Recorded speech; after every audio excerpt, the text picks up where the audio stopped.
haya presentado antes, soy Leonardo Heredia, soy profesor de Físico-Química, soy profesor de educación primaria y de formación docente continua de Bolsón.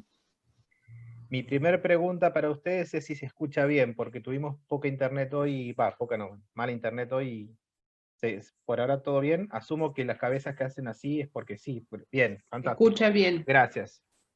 Bien, lo primero que vamos a trabajar hoy,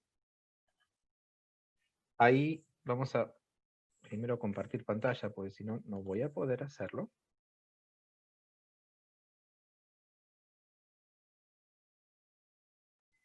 Ahí todos pueden ver.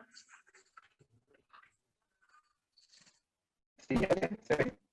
Bien. La importancia de la parte de registros y toma de datos en las aulas. Lo que vamos a trabajar nosotros va a estar aplicado al registro y toma de datos para poder estudiar o para poder caracterizar el clima de una localidad o de un lugar específico.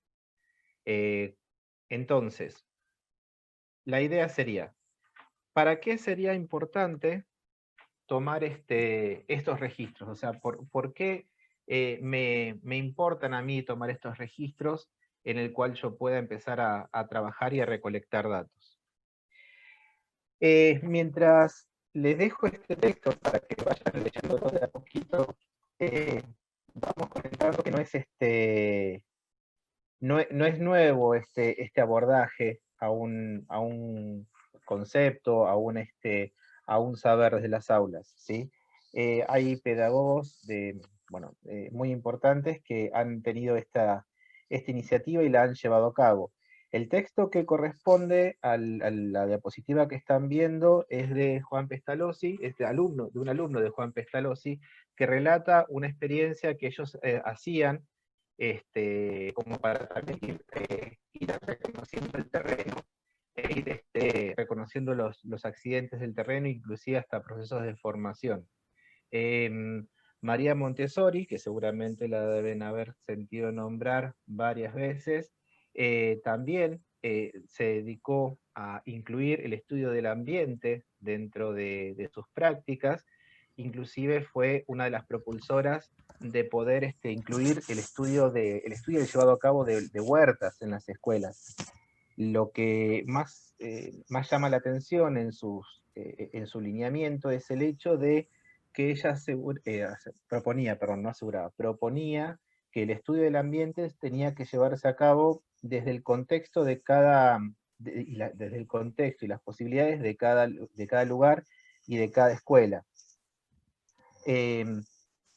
Otro pedagogo que también propuso este estudio es de Crolí, Ovidio de Crolí, que lo que planteaba era que las educaciones en los contextos de las ciudades a veces están un poco alejadas de lo que es una educación que pueda serle útil a un estudiante justamente porque vive en otro contexto distinto. Entonces lo que decían es unificar criterios, unificar em, lineamientos en lo que nosotros acá conocemos como diseños curriculares, para que también el contexto y el ambiente no quedara fuera de la educación formal de los estudiantes. Es cierto que los momentos en los cuales se propusieron estos lineamientos son momentos que transitaban otros tiempos de la educación y otros objetivos, pero no todo lo que pasó estuvo mal, y entonces hay que rescatar lo que nos puede aportar en este momento y en estos contextos para poder llevarlo a cabo. Bien, entonces, ¿pudieron más o menos leerlo? ¿Sí? Lo que ustedes pueden ver ahí es que a partir de una actividad simple como es un paseo, después se trasladaba ese paseo y ese registro con una actividad básica como es la observación, se trasladaba al aula y se usaba un modelado para poder empezar a estudiar los accidentes de la localidad. En principio también eso está conectado con lo que ustedes habían visto con Carla en el encuentro pasado. Esos relieves que uno puede observar, esos contextos físicos que uno puede observar, nos sirven para poder estudiar cómo se formaron, qué procesos tuvieron lugar en esos lugares, e incluso cómo afectan esos accidentes a lo que es nuestra cotidianidad. Bien, primera actividad del día de la fecha. Estas ciudades que están elegidas acá están todas más o menos a la misma latitud, ¿sí? La idea es que ustedes pueden observar, obviamente, que los paisajes son bastante distintos entre sí. Entonces, ahora Ale, vos nos vas a separar en grupos y vamos a copiar las preguntas en el chat. Ale, perdón, no se escucha nada de lo que dijiste. Esta parte, ¿no? Ahora sí, mejor. Sí, hay un problema que cada tanto como que se entrecorta un poquito lo que decís, Leo. Lo que dijo Leo es que ahora nos vamos a separar en grupos, como para, él nos va a dar una consigna, que en realidad está en la pantalla, vayan tomando nota de esa consigna. Nos vamos a separar en grupos. ¿Cuántos grupos te gustaría, Leo? Somos 42 personas. Bueno, 4 grupos, estaría bien, más o menos. ¿Sí te parece? Bien. Damos tiempo para Ok, que anoten la consigna. sí, igual voy a ver si puedo en el chat poder copiar la diapositiva, hago una captura de pantalla y la subo al chat. La pueden bajar también desde ahí si no. La idea es identificar mi lugar con una de estas fotografías que aparecen acá. Detallar si hay alguna diferencia, más allá de la semejanza, si hay alguna diferencia entre sus propios lugares y la imagen que ustedes eligieron. Y la última consigna es que ustedes se concentren en la imagen número 1 y en la imagen número 7, ¿sí? Las dos son localidades costeras. Una es Puerto Montt, sobre la costa del Pacífico en Chile, otra es Playa Dorada, sobre la costa del Atlántico en Argentina, y que ustedes nos digan, perdón, qué diferencias hay en cuanto a la parte del paisaje y debido a qué puede ser esas diferencias. O sea, cómo nos puede afectar las condiciones del tiempo meteorológico, las condiciones del clima, en un intervalo temporal más prolongado, en esa diferencia del paisaje que hay. Leo, ¿y si son de distintos paisajes por esto de los grupos así heterogéneos? Pueden compartir entonces las diferencias que existen entre sus propios paisajes también, y por qué creen que puede ser que se puede producir esa diferencia. O sea, la idea es que ustedes pueden ver que si están en la misma latitud, las condiciones climáticas son muy distintas entre sí. Entonces, ¿cómo puede ser posible que estando la misma, entre comillas, altura del globo, todas tengan distintos paisajes? ¿Se entendió más o menos? Voy a dejar de compartir. Y voy a ir al chat.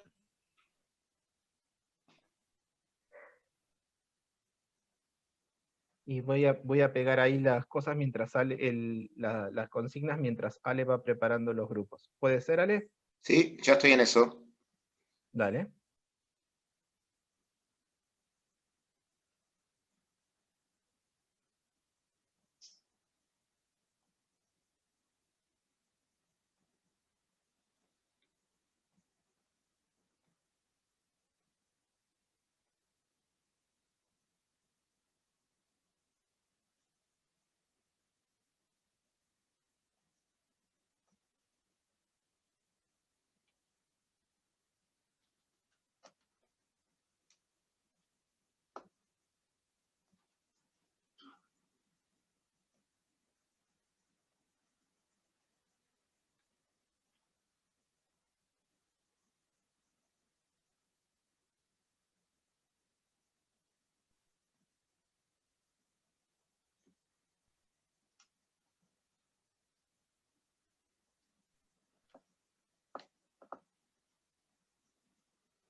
Sí, lamento lo del sonido.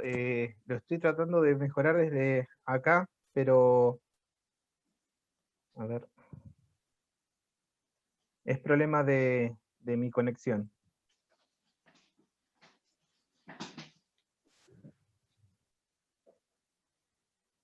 ¿Ahora va un poco mejor o más o menos? Sí, se va a ver después, porque se te perdía tanto. Ya están empezando a armarse los grupos y después nosotros vamos a entrar a uno por grupo. Vamos a este. Bueno, estaba en el grupo número 1. ¿Ya estamos todos? Sí, ¿no? Sí, hay algunos que se ve que tuvieron que salir y están entrando ahora, pero están entrando en general. Bueno, damos un minutito y Sí. empezamos, espera que no... Ahí está. Andrea, ¿vos estás lista? Para en un minuto empezar con todo lo que nos dijiste. Bien, ya está lista. Bueno, hola de nuevo. Estuvimos en el grupo 1. Muchas se identificaron con la imagen de Foyer, ya que éramos varias del Bolsón y del Hoyo, otras de las compañeras eran del Valle, así que se fueron identificando con las imágenes de Sierra Grande y de Conan y Sheu, ¿sí? Así que bueno, era bastante disímil el paisaje, lo que tenía que ver también con la cuestión geográfica, con la cuestión que tiene que ver con los climas y demás. Con respecto a la pregunta de las diferencias entre Puerto Montt y Playas Doradas, que a pesar de ser dos localidades portuarias, eran muy diferentes y la diferencia radica básicamente en la vegetación, ya que en Puerto Montt la vegetación se nota que es más abundante y en Playas Doradas es un poco más achaparrada, más del estilo desértico, es porque las lluvias en estas latitudes se originan de oeste a este. Entonces, a medida que se van acercando al este, van perdiendo cantidad, ¿sí? Las lluvias y los vientos son más secos, entonces a esto se debe la diferencia en la vegetación de ambas localidades costeras.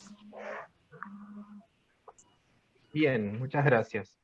Grupo 2, ¿quién tenía quién era la portavoz o el portavoz? Hola, mi nombre es Julio Flores, no recuerdo el grupo que teníamos, pero Hola Julio, vamos a hacer estás? ¿Cómo les va? ¿Bien? Dame el cargador, Anita.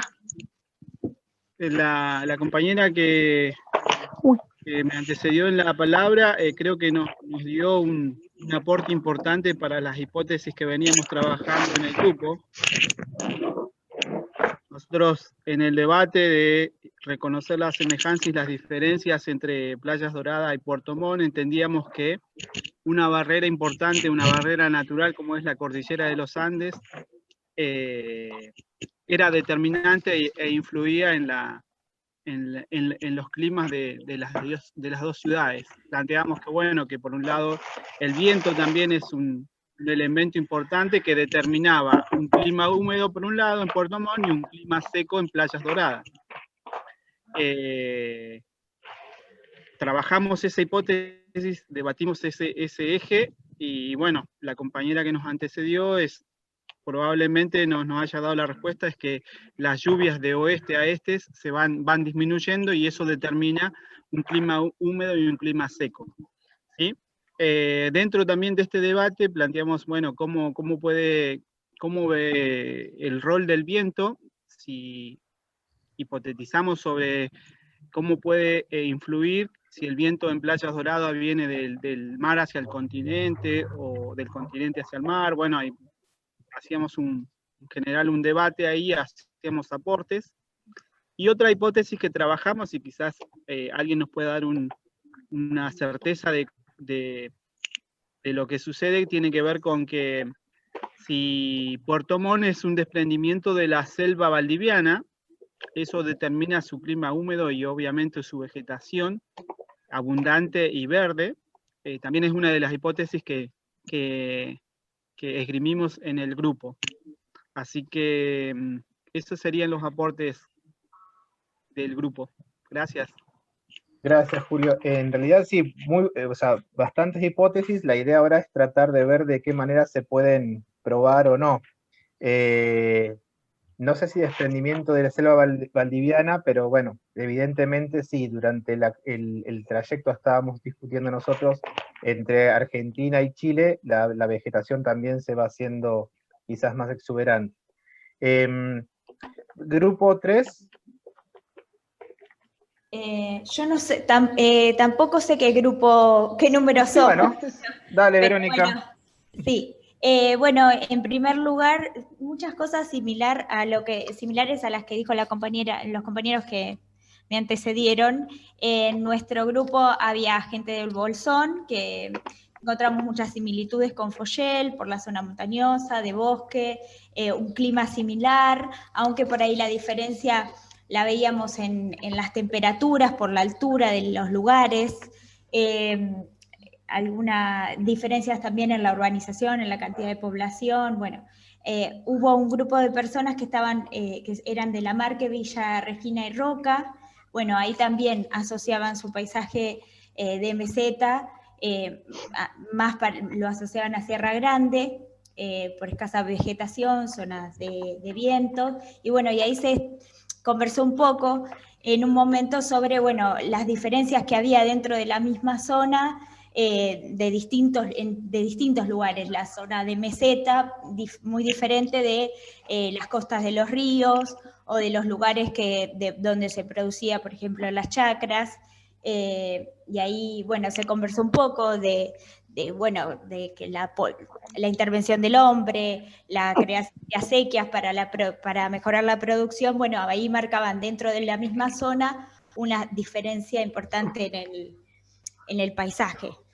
Bueno, y después cuando comparamos Puerto Montt con Playas Doradas, también, bueno, vimos esto. Se habló sobre la mayor vegetación y la cercanía de la selva valdiviana de Puerto Montt, una diferencia en el clima, más húmedo, con mayores precipitaciones, cercano a la cordillera, a la zona de lagos en Chile, el tipo de suelo, digamos, hay diferencias, lo que mencionaron los compañeros también, arenoso en Playas Doradas, un suelo diferente en Puerto Montt. Se marcó el tema de la urbanización, de mayor población en Puerto Montt que en Playas Doradas. Las costas, una costa del Pacífico y otra costa atlántica, y bueno, eso en líneas generales, otras cosas que también compartíamos con los compañeros que hablaron antes. Gracias, Verónica. Les pedimos por favor que si pueden silenciar los micrófonos a veces porque hay mucha interferencia eso, fantástico. Bueno, está bien. Bueno, Verónica también hacía referencia a una cosa importante también, que es justamente la influencia del ser humano en el paisaje en sí. Así que, bueno, sigamos spoileando un poquito a mis compañeros que vienen después de mí, pero bueno, nada, son todos temas que van a ir siendo tomados y van a ir siendo desarrollados, y no son menos importantes. Me quedaría un grupo, no sé quién era. ¿Dónde estás? A ver, dale. Acá. Espera que bueno, nosotros teníamos también, hay diversidad de lugares de residencia, así que bueno, algunas éramos de Allen, de Villa Regina y Río Negro, y bueno, relacionábamos con la imagen de Río Chico, porque lo tomamos desde este punto de vista, que más allá de la intervención del hombre de lo natural, es muy similar en cuanto a la meseta. Ambos márgenes del río, uno cruzando el río, ya empiezan a ver la misma cantidad de arbustos, el clima es más bien seco, más allá de que también con Río Chico hay diferencias de temperatura, lo que es el valle. Después había chicas que eran de Balcheta, que también encontraron similitudes con Sierra Grande por el tipo de vegetación, el clima, y las chicas que eran de Bolsón encontraron con el Foyel por la vegetación y el clima. Y bueno, más o menos en la segunda pregunta era lo que los compañeros vinieron diciendo, compañeros y compañeras, con respecto, bueno, a las diferencias en la vegetación, en el color de la vegetación, o sea, hicimos una diferencia entre lo que podíamos observar, el color de la vegetación, las precipitaciones, pensamos que tenía alguna influencia las corrientes marinas, ya que de un lado está el Pacífico, de otro el Atlántico, eso tiene que influir en el clima y demás. Y bueno, y también algo que nos llama la atención es la extensión en las playas, son totalmente diferentes en uno y otro lado, y bueno, más o menos es eso lo que, y también la densidad de población, que en Playas Doradas todavía no es tanta como en Puerto Montt, por lo que vemos. Más o menos esa era lo que trabajamos. Bien. Gracias, Katia. Sí, en realidad la idea es, en cierta manera ustedes están planteando muchas diferencias en cuanto a lo que se ve. Quizás la explicación de por qué existen estas diferencias va por otro lado, va justamente por la cantidad de agua precipitada tanto en una localidad como en otra. Y por qué existe esa diferencia. Evidentemente, la parte de vientos va a tener que ver, los vientos predominantes son de oeste a este, o sea, precipita primero en Puerto Montt, tenemos también la cordillera en el medio, que hace que precipite más del lado chileno que del lado argentino, y a medida que los vientos se van corriendo hacia el lado del Atlántico, obviamente son vientos más secos. Si bien mantienen intensidad o son vientos fuertes, habíamos hablado en el grupo de que en el valle había muchas alamedas como para frenar vientos y poder facilitar los cultivos. Los vientos son más secos, con lo cual también eso hace a la diferencia de vegetación. Dejo de compartir esto y nosotros lo que vimos hasta ahora es, a partir de una situación problemática, que es una comparación entre diferentes fotografías de diferentes localidades, más o menos a la misma latitud, y eso yo les planteaba que era para garantizar que la radiación solar sea la misma en todas, y sacarla de la ecuación como una posible variable de que fuera que fuera una de las causas de las diferencias entre las localidades. La idea era, a partir de una serie de comparación de fotografías, poder ir reconociendo patrones en cuanto a la parte del clima de mi lugar, ir pudiendo trabajar con algunas hipótesis como hicieron en los grupos, y también poder usar esas hipótesis como para poder desarrollar algún tipo de explicación que después derive en una actividad dentro del aula. Nosotros, voy a seguir compartiendo Nosotros habíamos visto, eso sería como una especie de primera interacción con una actividad. Otra, que es conocida por todos, es trabajar acerca de una noticia. Esta noticia fue hace poquito, fue del 11 de octubre, y planteaban que sobre Comodoro Rivadavia había una tormenta de polvo, y ese polvo provenía del desierto del Sahara, ¿sí? Norte de África. Entonces la idea era, bueno, ¿cómo puedo llegar a probar esto? O sea, ¿cómo puedo plantear algún tipo evidentemente la hipótesis es que el polvo viajó de allá para acá de alguna manera, ¿sí? Puedo decir, ok, vientos. Fantástico. Hubo un viento que se le originó en la parte de África, que trajo el polvo para acá y empezamos a tenerlo presente en estas localidades, o en la localidad de Comodoro, perdón. La idea sería, bueno, ¿cómo lo puedo empezar a probar? Una de las cosas que nos permite establecer patrones y poder trabajar con ellos es el hecho de poder generar simulaciones y poder trabajar con simuladores que se basan justamente en esos patrones. Lo que yo les quería proponer ahora era trabajar con un simulador que se llama Ventusky, ¿sí? Que se puede descargar de la red, es gratis. Hay una versión para celular que también se puede descargar, que tiene menos prestaciones que la de la red. Y ustedes acá pueden ver, bueno, la imagen fue del domingo 11 de octubre, justamente, Y ustedes acá pueden observar en el planeta, esta es la zona, ¿ven ahí la imagen? Sí, ¿no? Bueno, ven, esta es la zona del Sahara, acá tienen una linda tormenta de polvo, un lindo centro de tormentas, y acá es la zona de Comodoro donde aparece el polvillo este, que decían. Ahora, si ustedes van y juegan un poquito con el simulador este, la idea es que este polvillo que aparece acá no iba hacia el sur, ¿sí?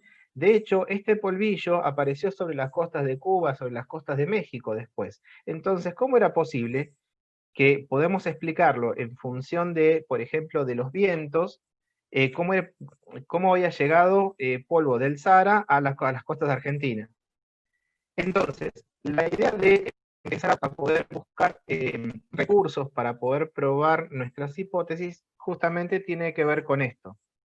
Capaz que esta simulación que está acá es la contaminación del aire, específicamente de polvillo, pero a temperatura, más a nivel superficial. Si yo empiezo a buscar a diferentes alturas, fíjense ustedes, acá tenemos otro tipo de, es el 10 de octubre, esta otra altura está a 3.600 metros, estas imágenes. El simulador trabaja con varias cosas, con reportes zonales desde la superficie de la Tierra y con reportes satelitales, de los satélites meteorológicos que orbitan el planeta. Y si ustedes se fijan acá, el polvillo este que aparecía, que era este que está acá, que iría hacia las costas de América Central, no es el mismo que aparece sobre las costas de Comodoro. El polvillo este que vino de las costas de Comodoro se movió durante casi todo un día. Son vientos, fíjense que hay zonas de vientos, acá ustedes tienen la coloración, de aproximadamente entre 80 a 120 kilómetros por hora en algunas zonas. Y estos vientos que terminaron llevando el polvillo a Comodoro Rivadavia son vientos que salieron de esta zona. O sea, del Sahara, del norte de África, se fueron dirigiendo hacia el sur por corrientes de viento más bajas, y después, desde la zona sur, ahí sí empezaron a moverse por esta zona, toda la parte del el sur del Océano Índico, del Océano Pacífico, y terminan llegando a la zona de Comodoro. Justamente, siendo vientos secos, y lo que predominó era el polvillo, no tanto la humedad. Esta toma de registros, esta toma de datos que terminan, que yo pueda terminar trabajando con un simulador, como recurso didáctico es muy potente, ¿sí? Porque permite poder trabajar en tiempo real con explicaciones que puedo obtener enseguida de diferentes tipos de fuentes. Ahora, si yo esto lo quiero trasladar al aula, ¿para qué me sirve? O sea, ¿cuál sería la importancia con respecto a la parte de la toma de datos e el inicio de un registro dentro de un aula, en cuanto a la parte meteorológica? Bien, la primera es usar la experiencia como motor de aprendizaje, que eso es vital en clases de ciencias, en principio. Es terriblemente fácil de poder trabajar y poder llenar pizarrones con un montón de conceptos, pero reforzarlo desde el punto de vista de la experiencia, o mejor, o está mal dicho reforzarlo, sino que la experiencia y la parte conceptual vayan al mismo nivel, es importante y es potente como recurso de aprendizaje. La segunda es empezar a mirar lo cotidiano con otros ojos. Es empezar a ver mi contexto como un insumo más para poder aprender. Y es empezar a ver mi contexto como un insumo más para poder llegar a predecir y a poder encontrar diferencias con otros, o poder ver qué es lo que va a pasar en un cierto tiempo. Obviamente, ahí lo que se pone de relevancia es la interacción entre el medio y el sujeto, ¿no? Como que es el sujeto el que actúa sobre el medio, puede encontrar patrones que aparecen en ese medio y los puede usar para poder llevar a cabo alguna actividad, como puede ser, por ejemplo, decir qué es lo que va a pasar mañana, o dónde me conviene sembrar, en tal estación o en la otra, por cuestiones meteorológicas, por cuestiones de lluvias, de humedad, dónde puedo situar una plantación, si es mejor hacia el norte, si es mejor hacia el sur, cuántas horas de isolación necesito. La tercera, que tiene que ver con la parte de la segunda, es justamente la interrelación entre lo que uno observa y lo que es real, en el sentido de lo que uno observa en los simuladores, ¿no? Lo que uno puede observar en los programas. Evidentemente, estos simuladores trabajan en función de datos. Esos datos se incorporan a un programa, a un algoritmo, salen y a partir de ahí uno puede ir armando pronósticos y armando modelos meteorológicos. Pero después es posible que haya alguna diferencia, de hecho las hay, ¿sí? ¿Cuántas veces ustedes se fijan en el pronóstico del teléfono y el teléfono no me dice que llueve y al otro día sol radiante que raja la Tierra? Bueno, justamente hay una diferencia entre lo que puede ser simulado y lo que puede ser real. Y creo que la más importante de todas es que justamente lo que decíamos en la primera, es resaltar el medio como un instrumento de aprendizaje, como un recurso didáctico para poder trabajar. Perdón, y la última, que es otra de las cosas que pude encontrar en la parte de textos, que después se brindan a ustedes en el aula, es la actitud que tienen, por ejemplo, nuestros estudiantes cuando interactúan con el medio. Si uno les plantea una problemática, es interesante de ver qué estrategias, qué heurísticas se ponen en juego cuando los estudiantes tienen que resolver ese problema. Y esa interacción con el medio les permite a ellos establecer otro tipo de estrategias que son distintas a las que se viven dentro del interior de un aula. Bien. Les propongo ver este videíto. El contexto temporal no es el mismo, obviamente, por el arbolito de Navidad que tiene el muchacho atrás, pero va a dar pie a que hagamos nuestra actividad del encuentro de por respecto a la parte que me corresponde. Perdón, ¿se escuchó bien? ¿Sí?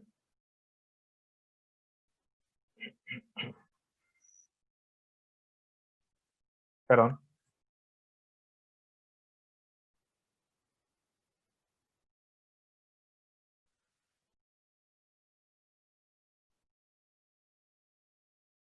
Leo, no se escucha el audio del video. Entonces vamos a hacer así.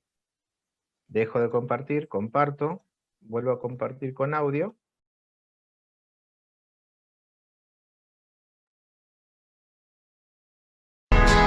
¿Quieres entretener a los más pequeños en estos días de Navidad? Os proponemos realizar con ellos una sencilla estación meteorológica.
Bien, videos de este estilo en YouTube ustedes pueden encontrar a montones.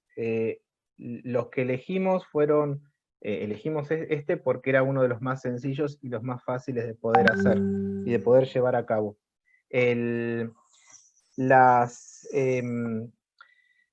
La idea es que ustedes...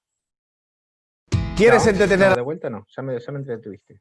Es que puedan tratar de poder armar algún tipo de estos dispositivos. Se nos ocurrió también, para complejizar el anemómetro, la posibilidad de poder atar al capuchoncito un hilito de lana, ¿sí? O un hilito muy livianito, cosa de que se vaya enrollando. Entonces, si yo quiero calcular más o menos estimativamente la velocidad del viento del lugar, lo que yo puedo aplicar, acá me salió el físico de adentro, la formulita esta, ¿sí? Es la velocidad con la que se enrolla, o sea, supónganse lo siguiente, ustedes agarran y compran pegan un hilo de 1 metro, ¿sí? Y miden el tiempo que tardó en enrollarse. Entonces va a ser, tardó en enrollarse 2 segundos, pongámosle, entonces hago 1 metro dividido 2 segundos, 0,5 metros sobre segundo. Esa sería la velocidad del hilo que tardó en enrollarse. Dividido el radio el radio de la tapita esta, que ustedes usarán algún tipo de tapita, tipo de un pulverizador de perfume, algún capuchón que pueda ir por acá.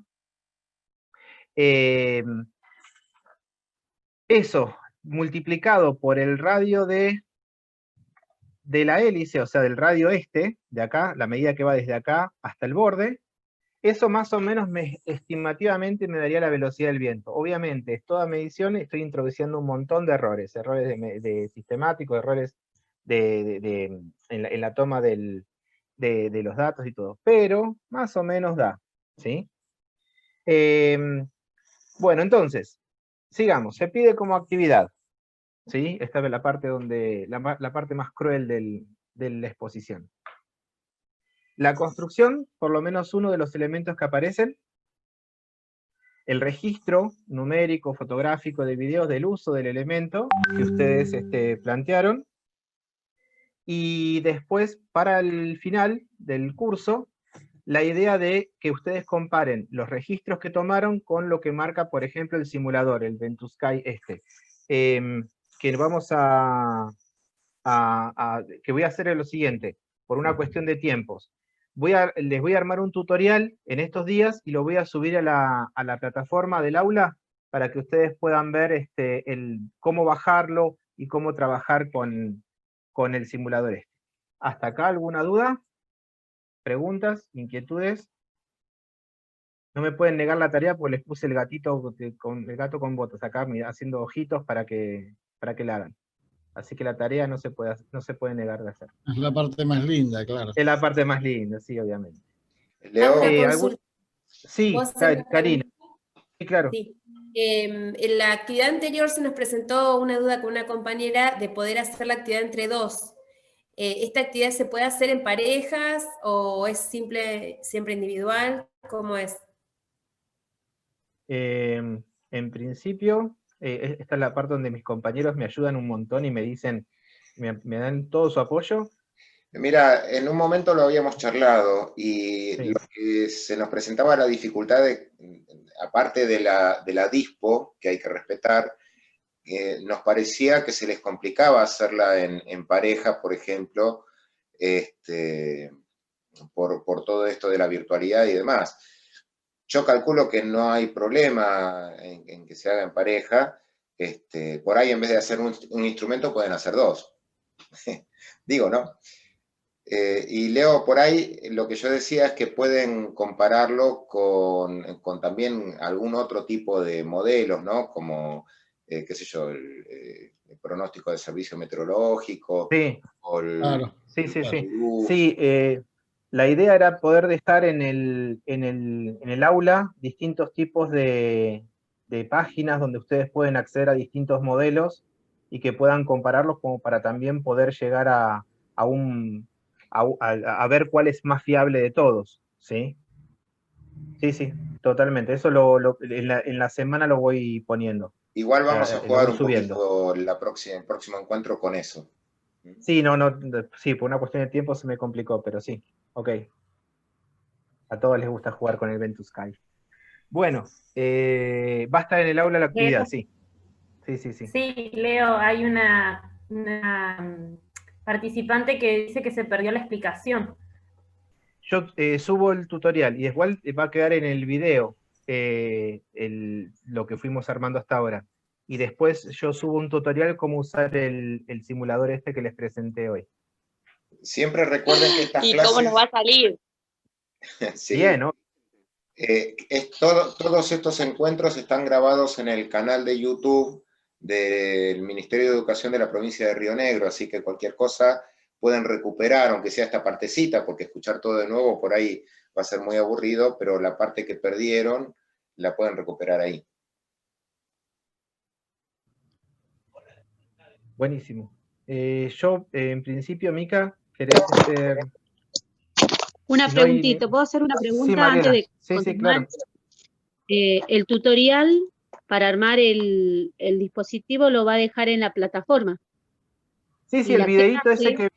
Y el tutorial la del simulador. clase- Ajá. Sí. Bien. Perdón, ¿hay que armar ese dispositivo o se puede armar alguno de esos? Vos podés elegir Alguno. cualquiera, claro. Lo importante... Porque el termómetro no tiene mucha... No, el termómetro no, forma parte de la estación en sí, obviamente. Claro, está bien.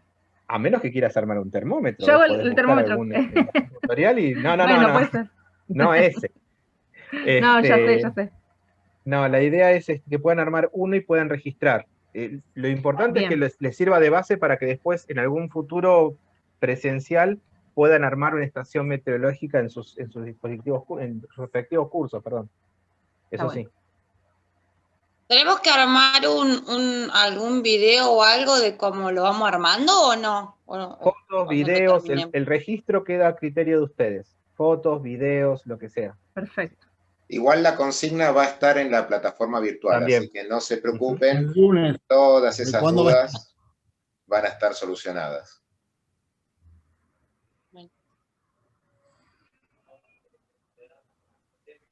Sí, está perfecto si arman uno entre dos y con un muy buen registro, excelente. O 2 entre 1 y también un muy buen registro, Jazmín.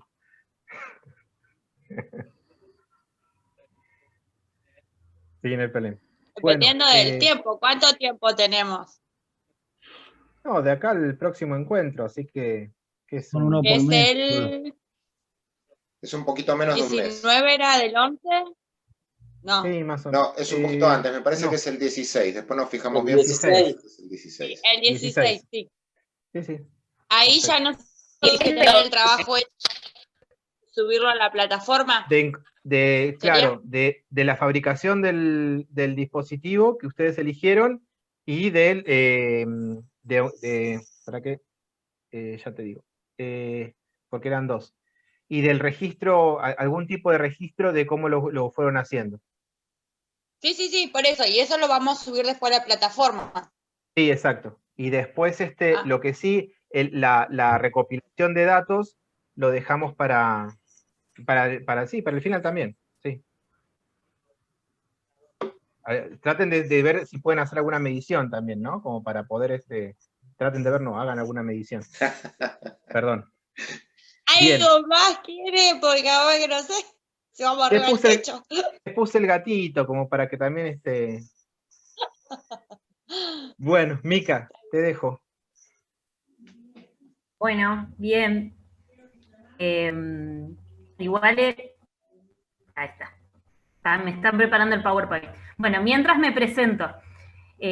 Por ahí, por si no recuerdan, soy Micaela, soy profe de biología. Y en esta oportunidad yo voy a poner acá mi Power en mi pantalla para guiarme, así que por ahí no los veo a ustedes, así que si hacen una consulta, los chicos me dicen y si no lo vemos hacia el final.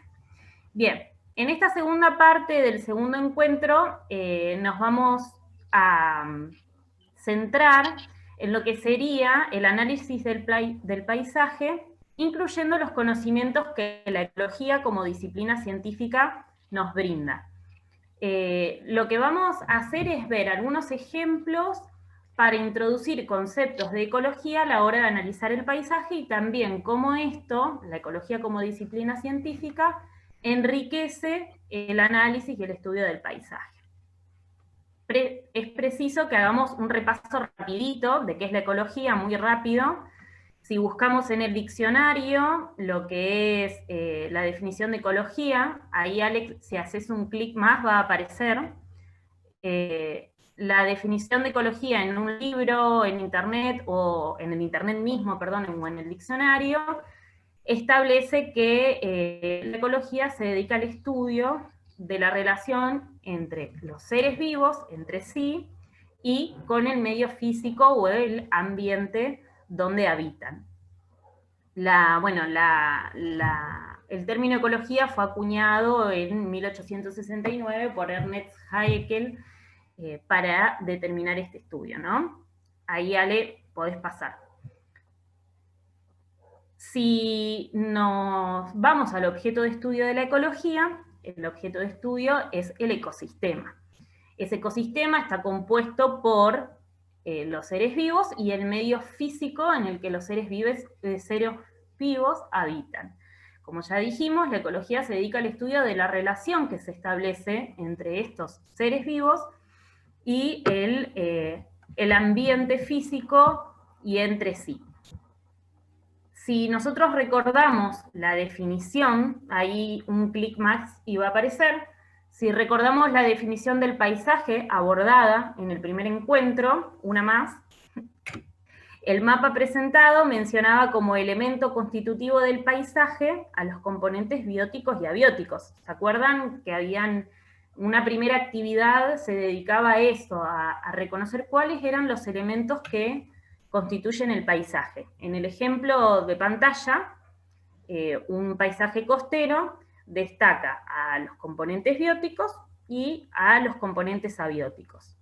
Entonces, si nosotros introducimos la mirada de la ecología al analizar estos elementos, vamos a reconocer que interactúan y se relacionan constantemente y que esta dinámica es fundamental para determinar y modelar el paisaje.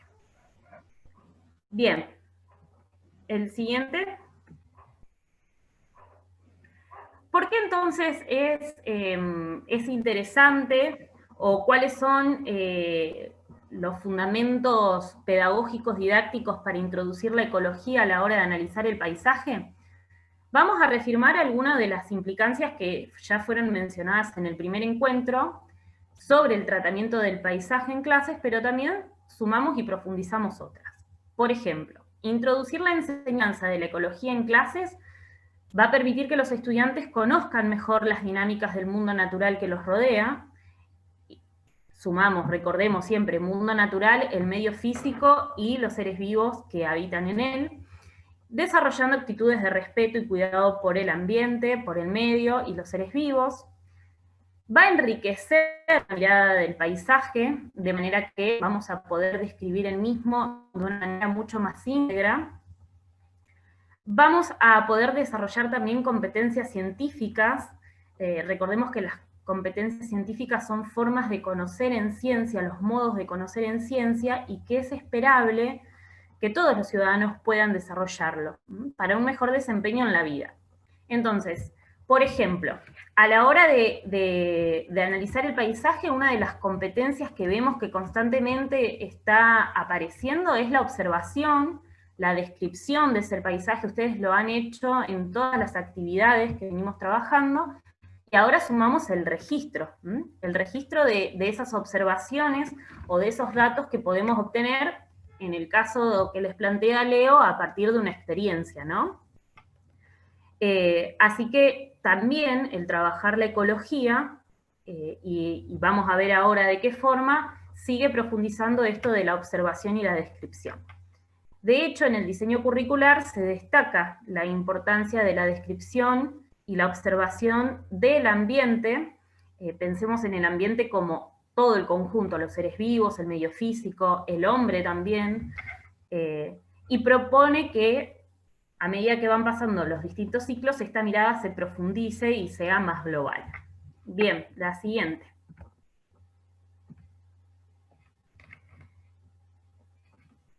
Bien, si vamos a profundizar entonces en lo que es la conformación biológica de un paisaje, y volviendo, recordando el mapa conceptual de los elementos constitutivos del paisaje, mencionaba la flora, la fauna y el hombre. Al hombre lo separa porque también habíamos visto que una de las miradas para analizar el paisaje es como el hombre como modificador, como agente externo del paisaje, entonces también lo separa y lo convierte en un objeto de estudio dentro del paisaje, pero aparte, separado de lo que es la flora y la fauna. En cuanto a flora y fauna, lo que nosotros vamos a poder analizar desde el paisaje va a ser identificar las características que esos seres vivos tienen y el papel que cumplen en el medio físico y en el paisaje en el que están. Entonces, por ejemplo, vamos a poder reconocer si esas especies vegetales, por ejemplo, que forman parte del paisaje son nativas o son invasoras, son introducidas. Vamos a poder reconocer las adaptaciones que esas especies tienen al ambiente y al medio físico. Hoy a mí me pareció muy interesante los aportes que ustedes brindaban a la hora de analizar Playas Doradas y Puerto Montt, y cómo lo primero que revisaron y a lo que prestaron atención fue a la vegetación, a la diferencia en la vegetación, y enseguida empezaron a pensar en el clima, en las características del relieve también, cómo influían en esa vegetación. Entonces es esto lo que vamos a poder profundizar si tenemos una mirada desde la ecología, ¿no? Reconocer, bueno, esas características que tiene la vegetación son producto de las adaptaciones que pueden tener al ambiente, por ejemplo. Bien, ahí pasamos a la siguiente. Bien, mientras va apareciendo, acá a continuación, yo les puse algunas imágenes ilustrativas, de ejemplos de características que nosotros vamos a poder observar en los seres vivos de un paisaje. Y las primeras imágenes corresponden a vegetales, y es esto que es importante mencionar. Cuando analizamos un paisaje, lo primero que se observa y a lo que se le presta atención no es solamente el relieve, por ejemplo, sino también la vegetación. De hecho, la vegetación se convierte a veces en un descriptor primario del paisaje porque nosotros hablamos de distintos tipos de paisaje a partir de la vegetación que estamos observando. Por ejemplo, decimos una selva si vemos que la vegetación son bosques densos, con mucha diversidad de especies, con mucha vegetación frondosa, con árboles de gran altura. Decimos una tundra si la vegetación es baja, con muchos musgos, con muchos líquenes. Bueno, decimos un desierto si casi no vemos vegetación. Entonces, esto es producto de que la vegetación forma parte de lo que se denomina las especies estructurales de un paisaje, aquellas que le dan característica al paisaje, que son, en alguna bibliografía aparece definida como que no tienen libertad de movimiento, entonces es lo primero que nosotros observamos, y que sirve de sustento para las otras especies. Ahora, cuando además de vincular el análisis de esa vegetación con las características del medio físico, como por ejemplo el clima, que es algo que estuvieron trabajando recién, o con la temperatura, o con el relieve, es ahí cuando el análisis se hace mucho más rico. Y empezamos a darnos cuenta de esto que yo les mencionaba, de las adaptaciones que, por ejemplo, las especies tienen a los distintos medios físicos y que determinan el paisaje. Entonces, por ejemplo, en la estepa patagónica y en el monte, las especies vegetales van a estar adaptadas a un clima mucho más seco, al viento constante, a la aridez. Entonces, vemos que hay especies vegetales más arbustivas y que a su vez tienen adaptaciones en cuanto a sus características morfofisiológicas, o sea, de estructura o de fisiología. Y ahí yo les puse dos ejemplos, por ahí los más visibles en estas zonas que de hecho, a veces se caracteriza a la estepa como la zona de la jarilla, o el monte, perdón, como la zona de la jarilla. ¿Por qué? Porque la jarilla tiene, por ejemplo, hojitas más pequeñitas, frutos más pequeñitos, adaptados a estos largos periodos de sequía. Y también les puse una tuna que tiene modificaciones también para mantener mucho más tiempo agua en sus reservas, porque se tiene que enfrentar a periodos largos de sequía. Estas especies son xerófilas, se denominan xerófilas, están adaptadas a largos periodos de sequía. Y ahí vemos cómo vamos introduciendo pequeños conceptos de ecología cuando analizamos un paisaje. Y bueno, y en los bosques, por ejemplo, andinos patagónicos, la zona es mucho más húmeda y entonces se desarrollan los árboles, también se desarrollan musgos, líquenes, hongos, y podemos también notar algunas especies que son epífitas, se denominan, como seguramente han visto si pasearon por me sale Paseo de los Duendes, no me acuerdo muy bien el nombre específico, pero podrían haber visto lo que es la famosa barba de viejo, sí, barba de viejo, que son estas especies que se depositan sobre, por ejemplo, los árboles para aprovechar la humedad del ambiente, o no aprovechan nada del árbol en sí, no hay un parasitismo del árbol, pero son especies epífitas, están aprovechando la estructura del árbol, bien, para su subsistencia.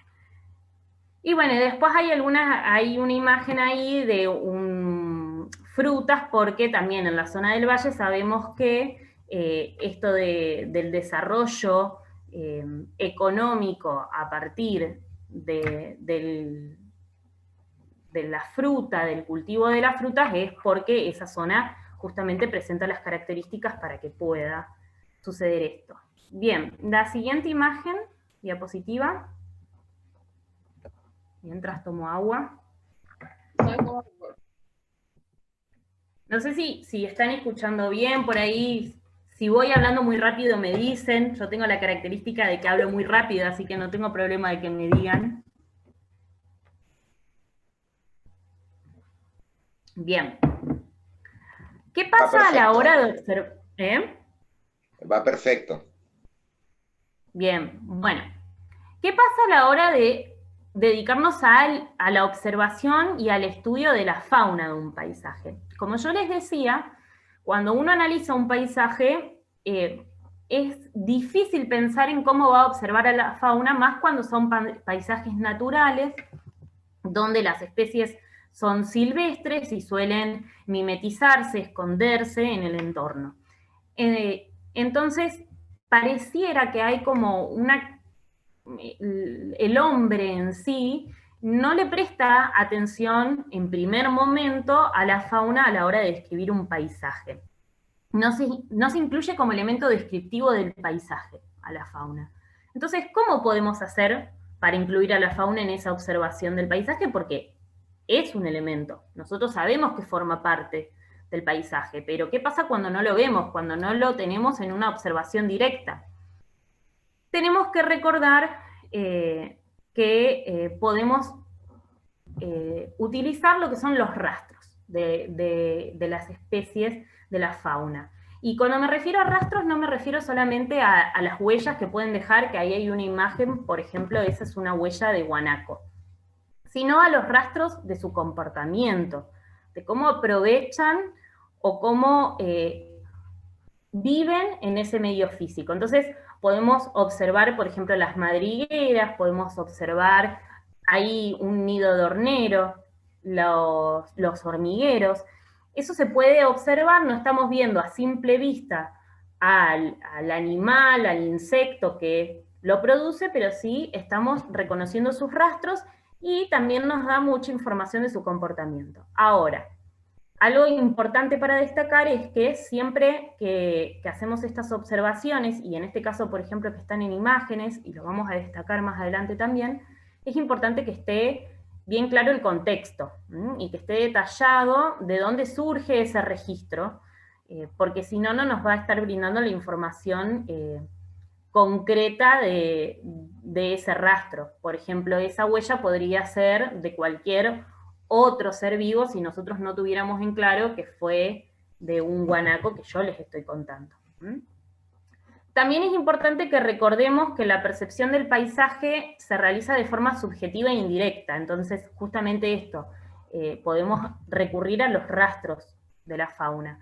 Pero también la fauna en muchas ocasiones es un elemento invisible del paisaje y que se manifiesta desde su valor cultural, desde su valor económico, desde su valor histórico. Por ejemplo, acá yo soy de la zona de Sierra Grande y los cóndores tienen un valor cultural, histórico muy importante. Y yo, si voy a los cerros, capaz no voy a ver un cóndor, pero yo sé que suelen andar volando por ahí arriba, entonces no lo estoy viendo directamente, pero tiene un valor que describe a esta zona. Y también, en otras ocasiones, la fauna acompaña desde el valor estético del paisaje, desde lo visual, desde lo que, por ejemplo, si en una laguna se reúnen una serie, por ejemplo, acá suele suceder en el verano a veces, que es muy loco, muy llamativo, que vienen algunos flamencos, y no son característicos de esta zona, pero en ese momento cuando están son llamativos estéticamente, visualmente. Bien. Siguiente.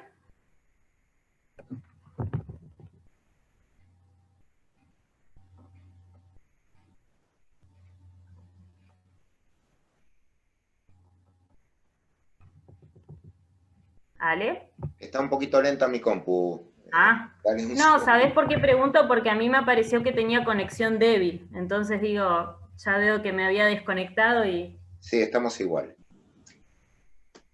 A ver, no sé si tienen alguna pregunta hasta ahora, mientras... Bueno, otros ejemplos que me pareció interesante comentarles, y esto también lleva a que podamos trabajar situaciones que se visualizan también en la vida cotidiana de los chicos y que llevan al tratamiento de otros fenómenos o situaciones, es, por ejemplo, cuando hay introducción de especies exóticas en un paisaje. Entonces, por ejemplo, acá en Playas Doradas, hace un tiempo ya que venimos observando que se ha introducido una alga parda, que, bueno, el nombre científico de la especie es Undaria pinnatifida, y obviamente no es nativa, como por eso mismo es una alga exótica, no es nativa de nuestra zona, sino que es originaria más bien de las zonas de China. Se cree que, o sea, los primeros registros que hubo de este alga fue en las costas de Puerto Madryn en 1992 y que arribó en los buques, y desde allí empezó a colonizar otras zonas, y acá, por ejemplo, en Playas Doradas, capaz muchos sabrán que está el puerto minero de la mina de hierro, y que hace un tiempo llegaban buques chinos a poder recoger esto, el hierro, ¿no? Entonces se cree que pudo haber llegado así. ¿Y qué pasa? No son especies nativas de nuestro paisaje, pero comienzan a visualizarse, podemos analizarlo, y podemos también analizar el impacto que esto genera en el equilibrio ecológico de estos ecosistemas, por ejemplo, la modificación de las cadenas tróficas, o al ir colonizando cada vez más sustrato, también van haciendo el desplazamiento de las especies que son nativas de la zona. Y obviamente también afecta de manera estética, por eso está esa imagen, este alga queda en las costas y afecta de manera estética, y cuando una zona justamente se mueve a través del turismo, del valor estético, también empieza a afectar, ¿no? Y la siguiente es un ejemplo de otra especie invasora, pero en la zona de Bariloche, del Bolsón, de esa zona, que es Dídimo. También es una especie invasora, del hemisferio norte, puede ser transportada con facilidad en diversos objetos, por eso también el principal vía de transporte han sido los equipos de pesca. Los primeros registros son aproximadamente del 2010 en la provincia de Chubut, y después en el 2011 ya se empieza a notar que se ha expandido en Río Negro. Tiene la característica de que se adapta a distintos ambientes, por eso prospera fácilmente, y bueno, las consecuencias también son iguales a lo que sucede con cualquier otra especie exótica o con el alga undaria. No solamente modifican la ecología del ambiente, sino estéticamente, visualmente a ese paisaje. Bien.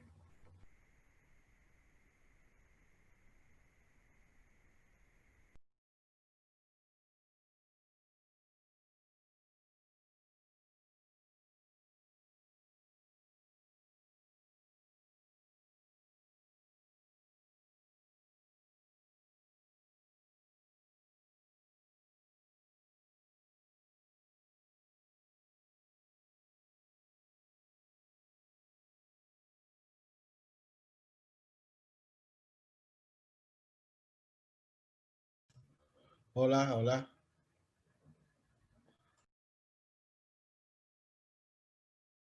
Hola, Mica.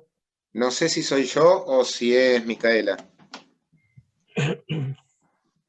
¿Ustedes me escuchan? Sí, sí, te escuchamos. Sí, se escucha. Ok. A ver, ahí Mica salió, me parece. Espera que voy a salir de pantalla completa, digo de... Voy a dejar de compartir, a ver si puedo. Dejar de compartir, a ver. Bueno, disculpen, hay problemas técnicos. Mica decía que tenía problemas con la conexión, ahora... Ahí está. Ahora sí. ¿Logró entrar? Sí, sí, sí, ahí está. Ahí está, entonces vuelvo a compartir. Sí, disculpen. La verdad, cuando empecé a presentar el Power me apareció una mala conexión. Parece a propósito. No sé hasta dónde lograron escuchar. Son cosas que pasan. No sé hasta... Me parece que tocaba esta diapositiva. A ver, ahí veo, ¿por qué? Sí, bien. Sobre los recursos. Ahí... Porque como yo tengo mi Power acá para guiarme... Ahí está. Bien. Bueno, les decía que iba a presentarle una serie de recursos que pueden trabajar tanto cuando logremos volver a las clases presenciales o desde ahora, desde el contexto de sus casas, para lo que sería la observación y la descripción del paisaje. Los recursos didácticos, justamente a la hora de observar y describir un paisaje, tienen que permitir el registro de eso observado. Entonces, cuando trabajamos con el registro de especies de seres vivos, podemos trabajar con lo que serían los insectarios, los herbarios, y también me pareció muy interesante sumar lo que es el cuaderno de campo, pensando también en otras estrategias que se podrían llevar a cabo, como sería en un contexto presencial, por ejemplo, la salida de campo. Pero igual el cuaderno de campo también se puede trabajar desde el aula cuando se trabaja en situaciones experimentales o con el trabajo diario, porque justamente es ir recolectando la información de ese proceso que se está realizando para conocer o llegar al conocimiento de determinado fenómeno, de determinado objeto. Entonces, en cuanto a herbario y insectario, acá es donde nuevamente reafirmo la importancia de que esté claramente detallado los datos de esa muestra que se ha tomado. Es importante que siempre sean elaborados con referencias que permitan interpretar la información brindada de esa muestra. Y justamente al estar hablando de que los seres vivos mantienen una estrecha relación con el medio físico y que esto determina muchas de sus características, Entonces, en esos datos es muy importante que quede claro dónde se recogió la muestra, se pueden agregar las fechas, se puede agregar características de ese medio físico como es el clima, como es el relieve. En cuanto al cuaderno de campo, no solamente va a invitar a los estudiantes a trabajar con los procedimientos, por ahí el cuaderno de campo está en la siguiente diapositiva. En cuanto al cuaderno de campo, no solamente le va a permitir a los estudiantes trabajar con los procedimientos propios del quehacer científico, porque justamente surge de ahí, del cuaderno de campo que tienen los científicos cuando hacen investigaciones, sino que además les permite trabajar con distintos tipos de lenguajes, como por ejemplo el visual y el escrito, porque pueden dibujar, pueden narrar, pueden agregar fotos, sino que también desarrollar, por lo tanto, las habilidades comunicativas, de escritura. Como docentes nos permite tener un seguimiento del proceso de aprendizaje de los estudiantes, permite desarrollar la creatividad, la reflexión, la metacognición. También tiene un gran contenido emocional, porque surge de esto, por ejemplo, de una visita, de una salida, se puede registrar con qué aromas, qué visiones, qué sentimientos. Habíamos hablado también del que el paisaje tiene ese gran contenido afectivo y cultural que se puede registrar en el cuaderno de campo. Entonces es una estrategia muy valiosa para aportar al desarrollo conceptual, procedimental, actitudinal de los estudiantes, y es un insumo para la reflexión, para el diálogo, para la discusión, para la construcción del conocimiento en sí. Cuando no es posible vivir estas experiencias directas de observación del paisaje, podemos también recurrir a lo que serían las imágenes o a la tecnología de la información y la comunicación, y por eso ahí yo les pongo como una captura de lo que sería, bueno, una foto simple de un paisaje, y el Google Maps con el Street View, que también nos permite entonces andar buceando, caminando de manera tecnológica, virtual, por distintos paisajes o lugares que, bueno, que justamente también el diseño curricular de nivel primaria manifiesta que la observación y la manipulación tiene que ser directa en los primeros ciclos, pero que, bueno, podemos también trabajar con imágenes, con registros. Bien, bueno, la siguiente diapositiva. Bien, en la siguiente diapositiva, no sé si tienen alguna pregunta, porque ahora por ahí vamos a adentrarnos un poquito en lo que sería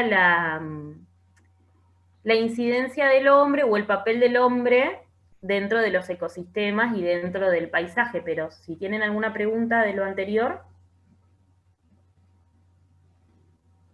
¿No? Bueno, entonces acá hay una pequeña actividad, pero que no la vamos a realizar así, dividiéndonos por grupos, sino que les propongo que ustedes lo piensen mentalmente ahora en unos minutitos, pero que también les sirva como recurso para poder trabajar con sus estudiantes y con la familia de sus estudiantes a la hora del análisis del paisaje. ¿Cómo ha cambiado entonces el paisaje de su zona desde que era un niño o una niña? ¿Qué procesos han sido los responsables de estos cambios? ¿Y qué consecuencias ha generado esto en el paisaje?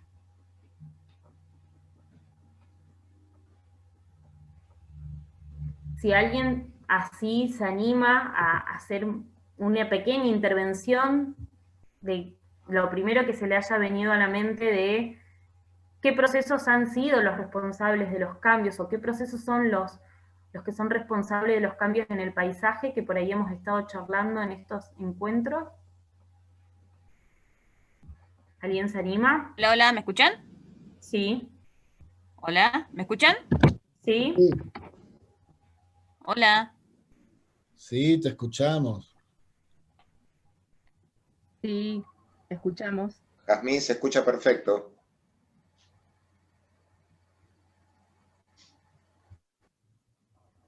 En mi caso, yo soy de la costa de Mar del Plata y hace 11 años que estoy acá. pero sí puedo hablar en estos 11 años los cambios que he notado en cuanto a la densidad de la población. Hemos venido muchas personas a vivir acá a Bolsón. Creo que ese sería uno de los responsables cambios, ¿no? En cuanto a, no sé, más locales, más casas, mucha más gente dando vueltas. Y como consecuencia...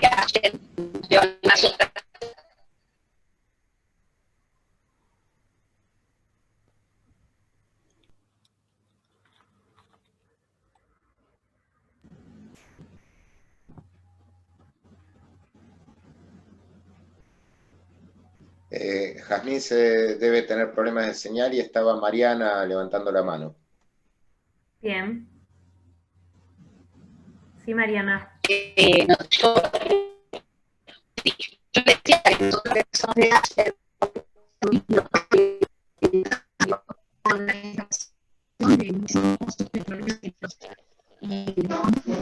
no sé si yo me escucho bien o son...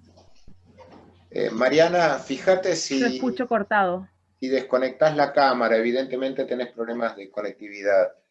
Desconectá la cámara y por ahí se te va a escuchar mejor.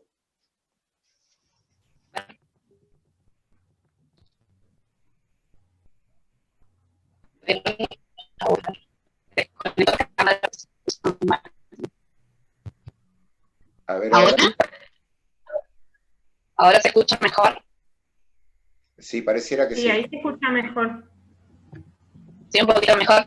Bueno, yo les comentaba que nosotras, que somos de H, el cambio fue muy notorio desde que éramos chicas hasta ahora, por la instalación de los pozos petroleros y el desmonte de muchísimas chacras.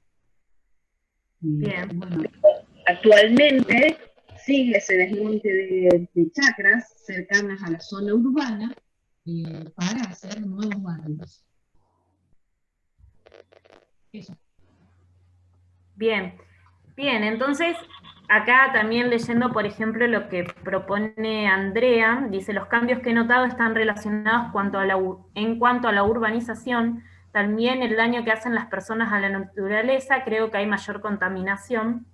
Vemos que la mayoría lo que ha mencionado entonces es la incidencia del hombre en la naturaleza, en el paisaje, y por ejemplo surgía esto del desmonte. Bien, entonces, ahí podemos pasar la siguiente diapositiva.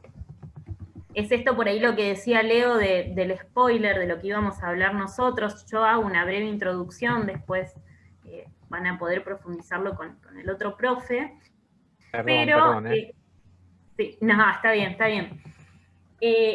Dentro de la ecología y específicamente de lo que se denomina la ecología del paisaje, es decir, el análisis de esto, de la interrelación entre el componente físico, los seres vivos y el hombre, uno de los conceptos relevantes es el tema de las perturbaciones. ¿Qué son las perturbaciones? Se considera perturbación a un hecho, como dice ahí, relativamente discreto, que puede ser un incendio, una tormenta de viento, una inundación, que irrumpen la función y la estructura de una comunidad. De una comunidad nos referimos a un conjunto de seres vivos de distintas especies, de esa comunidad de seres vivos que vemos en el paisaje. Entonces, estas perturbaciones pueden influir en las características del paisaje y por ende también pueden influir en la dinámica de los componentes vivos, de los componentes bióticos. Es importante también destacar que, como se ven ahí ejemplos, dijimos incendio, tormenta de viento, inundación, de hecho también Leo hoy les comentaba esto de una tormenta de arena, hay algunos que son naturales, hay perturbaciones que ocurren como procesos naturales, como puede ser, por ejemplo, un incendio producto de una tormenta eléctrica. Y hay otras que son perturbaciones humanas. Y se considera que las perturbaciones humanas pueden ser las que generen unos efectos con mucha mayor duración. Ahí la última diapositiva Bien, de chica recuerdo en el Bolsón 2 grandes inundaciones. Yo les puse 2 ejemplos simples, hay un montón, pero les puse como una perturbación de mano del hombre, un incendio. A ver, si miran esa imagen, y veamos acá qué importante es el tema de que esté contextualizado. Si ven esa imagen, ustedes no saben si ha sido por un incendio natural o un incendio ocasionado por el hombre. Pero bueno, yo sí les puedo decir que ese es un incendio causado por el hombre, porque es el incendio que sucedió acá en Playas Doradas hace un par de años, que bueno, que comenzó en un viñedo.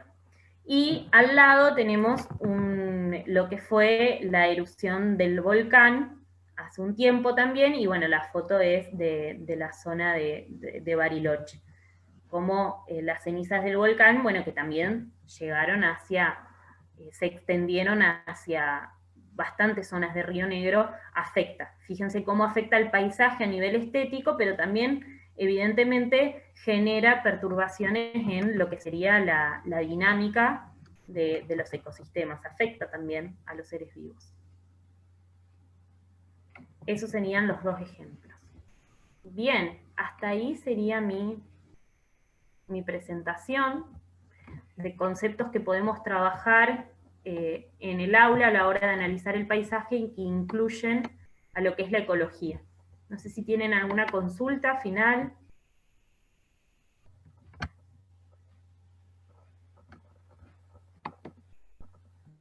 Bueno, yo entonces ya estaría. Me tocaba a mí, pero veo la hora.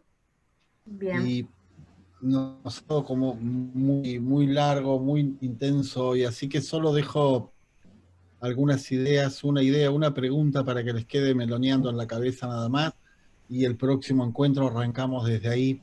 ¿Les parece, Alejandro o Leo? Sí, de acuerdo, de acuerdo. Bueno. Este curso, cuando lo estábamos pensando, bajame la filmina, sí, porque no lo voy a usar y tampoco voy a hablar de las mías, sí los puedo ver a ellos, me es más fácil viendo las caras chiquitas. Vale, ahí está. Yo voy a tratar de aproximar algunas cuestiones ligadas a la tecnología, a la educación tecnológica. Cuando pensábamos este curso, el nombre iba a ser, en el medio de la pandemia, lo estábamos ideando, el paisaje desde la ventana de mi casa, el paisaje desde la puerta de mi casa, y ahí íbamos y veníamos pensando el paisaje donde quedaba lo mismo, qué queríamos decir con lo que dijéramos. Nada, los invito nada más a que de acá al próximo encuentro puedan hacer una lista, en la puerta o en la ventana de la casa, de donde quieran, de 5 objetos naturales que puedan ver, y 5 objetos artificiales, y por qué cada uno de ellos.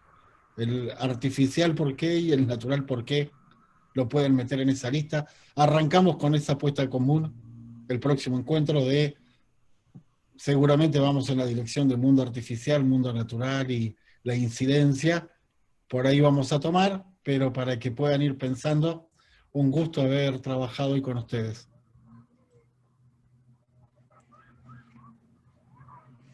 No sé, Alejandro, si alguno quiere despedirse, cerrar. Yo antes de despedirme quería agregar algo a lo que dijo Mica, y que se me ocurre, y con esto de trabajar situaciones problemáticas, en realidad lo estoy pensando ahora, ¿no?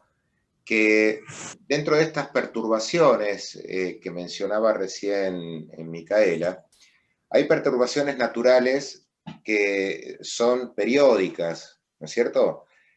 Y entonces, si son periódicas, es una linda pregunta para hacerse, ¿hasta dónde son perturbaciones? Digo, es una pregunta que queda ahí como para que ustedes se la planteen, y para trabajarla también con los y las estudiantes, ¿no? Es decir, qué lindo poder argumentar, ¿no? Otra habilidad cognitivo-lingüística, poder argumentar de por qué sí o por qué no una perturbación que es, digamos, que es periódica, que se repite, como las famosas inundaciones en el Paraná, que se repiten todos los años, ¿no es cierto? ¿Hasta dónde eso es una perturbación o no? Y entonces ahí la respuesta creo que es lo menos importante. Lo más importante es de qué manera construimos una serie de argumentaciones para poder dar esa respuesta. Simplemente es como para que lo tengan en cuenta, porque muchas veces nos va a pasar que a partir de un contenido se nos ocurren este tipo de cuestiones que, bueno, que por ahí enriquecen un poco nuestra práctica docente y que surgen así, de trabajar un tema que nosotras no lo pensábamos desde la situación problemática en sí. Y es una situación problemática interesante. Nada más.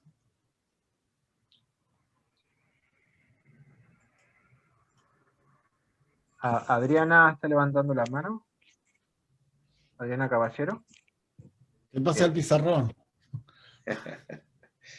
Bueno, ahí está. No podía habilitar el micrófono. No, mi pregunta es la siguiente, porque cuando trabajamos con los chicos y hablamos de factores bióticos y abióticos, hay muchos autores que ya los dejan de nombrar. Entonces trabajamos con seres bióticos y seres inertes. Entonces, ¿cuál es la clasificación más adecuada? Porque, bueno, nosotros, la mayoría, hemos trabajado desde la escuela primaria, la secundaria, factor biótico y abiótico, ¿sí? Y ahora hay muchos autores y muchos libros que ya no lo tratan así, sino que al factor biótico lo tratan como un ser inerte. ¿Cuál sería la clasificación más adecuada para brindarles a los chicos? Mica, ¿querés que lo responda yo o lo querés responder vos? Como quieras, Ale, si querés responderlo vos. Bueno, el tema es así, mirá. ¿Cómo te gusta más llamarlo a vos? En realidad, vos fijate... Lo aprendí. Claro, vos fijate que no modifican nada que vos lo llames de una manera o de otra. No hay clasificaciones diferentes, sino simplemente diferentes formas de nombrar una misma clasificación. ¿Está bien? ¿Qué pasa? Bueno, yo también lo he visto, esa observación que vos hacés, porque hay autores, autoras, que no les gusta llamarlos factores porque pareciera que especialmente para los niños y niñas pequeñas, pareciera ser un término como más complejo. Si a mí me preguntás qué prefiero yo prefiero llamarlos factores, ¿está bien? O elementos, si se quiere, bióticos y abióticos, y no seres. ¿Por qué? Porque se pueden generar algunas confusiones. ¿Está bien? Si bien está bien dicho, si ustedes van al diccionario de la Real Academia Española, ahí dice muy claramente que ser es cualquier cosa que existe. Dice eso, así más o menos textual es eso. ¿No aguantás? Les pido los micrófonos. Sí. Decía, ser es cualquier cosa que existe, desde el punto de vista del diccionario de la Real Academia Española. Entonces estaría bien seres no vivos. Ahora, ¿cuál es el problema? Que se nos genera lo que se llama un obstáculo epistemológico en relación con que los niños y las niñas identifican los seres no vivos con los muertos. ¿Está bien? Entonces ahí se nos plantea un obstáculo que tiene que ver con cómo entienden los niños y las niñas esa palabra que estamos diciendo, ese grupo de palabras como seres no vivos. Y entonces ahí tenemos que construir otro tipo de estrategias para que entiendan que seres no vivos no se refieren a muertos. ¿Está bien? Entonces, Sí, ¿es lo que yo prefiero? Y sí, elementos bióticos, abióticos, factores bióticos o abióticos. Yo no uso el término seres vivos y seres no vivos, pero queda en gusto. Fíjate que en realidad el sentido de la clasificación no cambia. Muchas gracias.